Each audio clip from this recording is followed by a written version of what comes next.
Director of IOH, the Executive Director, Mr. Dilip Garvi, other colleagues of Science City, Dr. Artam Sahu, who's the spirit behind most of these programs, Mr. Trivedi, our Deputy Secretary, and the participants for today's celebrations of the World Ozone Day. First of all, I should know, does everybody understand Hindi or Gujarati? Yes. How many people understand Gujarati? Can they raise their hands? So everybody understands Gujarati. And how many people understand Hindi? So everybody understands Hindi. So day before yesterday it was World Hindi Day. Oh, Hindi Day. And I was speaking in ISRO as their chief guest. And the lady, now let me come down to Hindi first. तो वहाँ के जो निदेशक थे उन्होंने कहा कि विज्ञान की बातें जो है वो हिंदी में करना मुश्किल होता है। तो मैंने उन्हें बताया कि मैं अभी कुछ ऐसे देशों में गया जिन्होंने इनोवेशन में,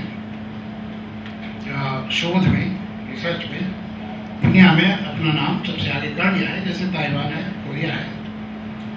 और आज आप जानते हैं कि कोरियन टेक्नोलॉजिकल रिसर्च और साइंटिफिक रिसर्च वेस्टर्न वर्ल्ड से आगे बढ़ रही है। ताइवान की रिसर्च आगे बढ़ रही है। ताइवान में मैं एक ऐसी लैबोरेटरी में गया, industrial technology research institute Hsinchu science park में, जिसमें 5 पेटेंट पर डे होते हैं। एक दिन में 5 पेटेंट्स होने लगते हैं, साल में 1300 पेटेंट्स वो करते हैं। और दुनिया की ज़्यादातर इलेक्ट्रॉनिक्स की इजादें वहाँ से भी हैं। लेकिन हमको वहाँ जब अपनी बात करनी थी तो हम उनकी भाषा में अपना पावर पॉइंट प्रेजेंटेशन ट्रांसलेट करके ले गए और इंटरप्रेटर ले गए। हमने जितने शब्द बोले उतने हमें ताइवानीज और कोरियन में बोलने पड़े। सैमसंग कंपनी का टोटल ग्रुप कंपनी का जो टोटल टर्नओवर है वो कोरिया के जीडीपी का 20% है। 1/5 of the GDP comes from one group company.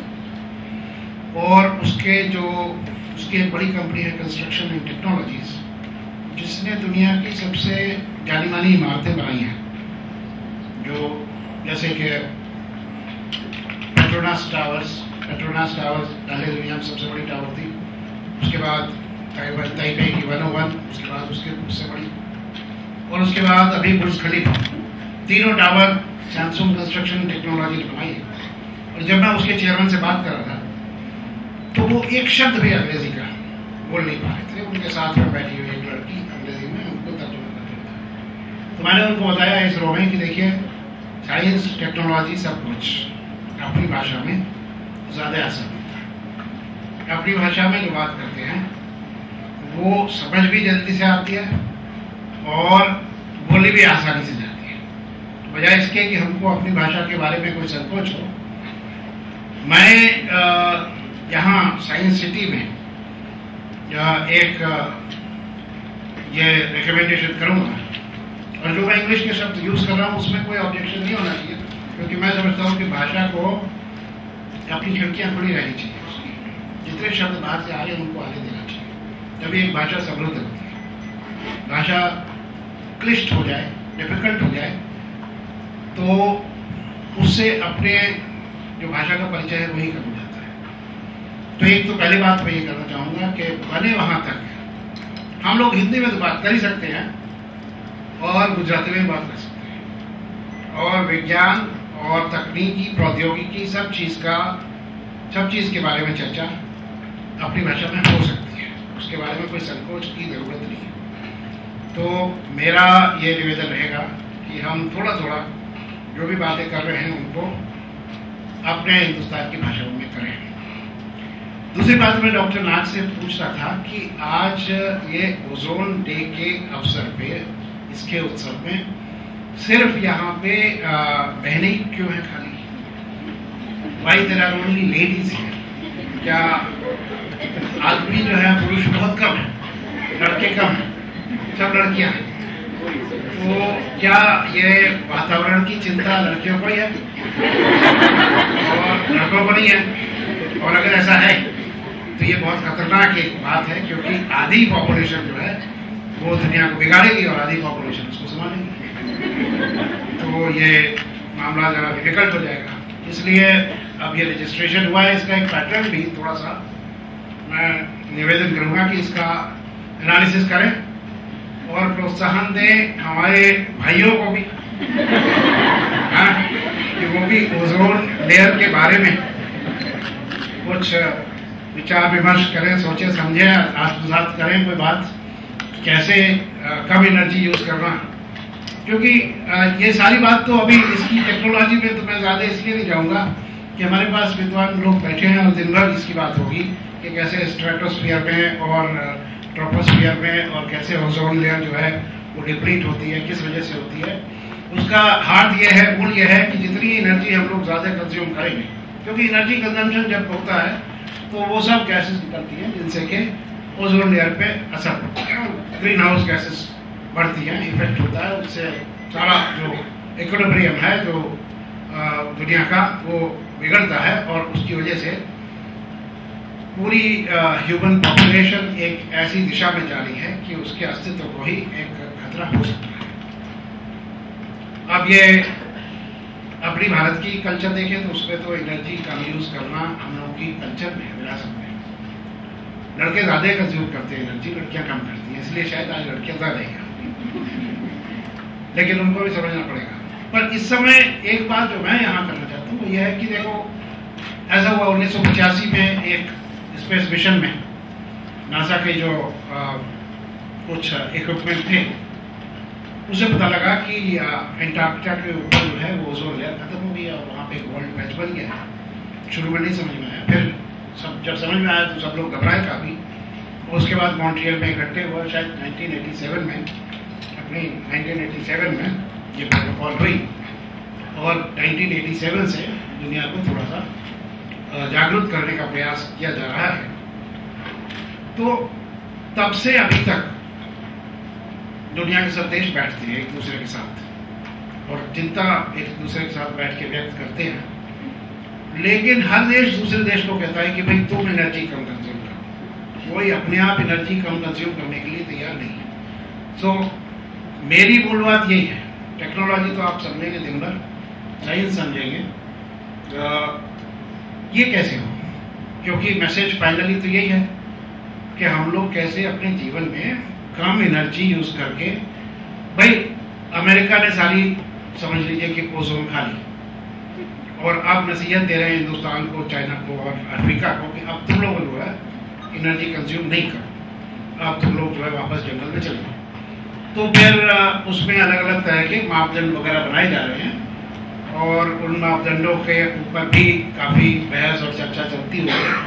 पर हर देश जो है वो दूसरे देश को कह रहा है कि तुम अपनी एनर्जी कंज्यूम करना कम करो और हम तो ज़्यादा कम नहीं कर सकते, क्योंकि हमारा तो लेवल ही इतना आगे पहुंच गया है कि हम मामूली भी कम करेंगे तो हमारे यहाँ समाज जो है वो स्टैंड स्टिल हो जाएगा। तो इस बात का विचार आप सब लोगों को करना है कि क्या हम इस होड़ में आगे चलेंगे, कि हम भी एनर्जी ज़्यादा कंज्यूम करें और दूसरे को बोलते रहें कि एनर्जी कम कंज्यूम करें। इस होड़ में आगे चलने से विनाश है। इससे हम पूरी जो मानव जाति है उसको कहीं ना कहीं धोखा दे रहे हैं। तो इसलिए मेरी समझ ये है कि हम लोगों को अपने अपने जीवन में ही जो मैसेज है उसको उतार देना चाहिए। ताइवान में एक दूसरी बात देखी कि वहाँ एयर कंडीशनिंग में 26 डिग्री से नीचे रखना इलीगल है। वहाँ लॉ है कि आप कोई एयर कंडीशनिंग सिस्टम 26 डिग्री से नीचे नहीं रख सकते और अगर रखेंगे तो आप पे पड़ेगा। तो ये एक उन्होंने तो बना दिया अपना एक नियम। हम लोग एयर कंडीशनर्स कम यूज कर सकते हैं, गाड़ियाँ कम यूज कर सकते हैं और बहुत सी चीज़ें, माइक्रोवेव है, बहुत सी और चीज़ें हैं, बताइए आपको।